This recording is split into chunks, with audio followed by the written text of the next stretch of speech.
Discuss कर लेते हैं प्लांट टिश्यू के बारे में। तो प्लांट टिश्यू को जो है दो कैटेगरी के अंदर डिवाइड किया गया है। सबसे पहले हमारे पास आता है मेरिस्टेमेटिक यानी कि विभाज्य ऊतक कहलाता है। ये जो है सेल डिवीजन होता रहता है और ये जो है फर्दर डिवाइड होते रहते हैं। उसके बाद इसी का जो हमारे पास प्लांट टिश्यू है इसका एक टाइप मेरिस्टेमेटिक हो गया और दूसरा जो वो परमानेंट कहलाता है जिसके अंदर फर्दर सेल डिवीजन नहीं होता है। उसके बाद जो मेरिस्टेमेटिक टिश्यू है उसको भी तीन कैटेगरी के अंदर डिवाइड किया गया है। वो तीन कैटेगरी हमारे पास है एपिकल, इंटरकैलरी और हमारे पास लेटरल। तो ये जो तीन पार्ट्स हैं ये हमारे पास तीनों के तीनों जो है वो मेरिस्टेमेटिक टिश्यू के पार्ट होंगे।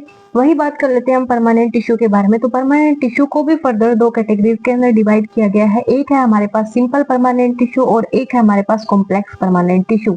फर्दर जो सिंपल परमानेंट टिश्यू है उसको तीन अलग अलग पार्ट्स में डिवाइड किया गया है। इसमें से पहला हमारे पास स्केलेनकाइमा, दूसरा हमारे पास पैरेनकाइमा और थर्ड जो हमारे पास आता है वो आता है हमारे पास कोलेनकाइमा।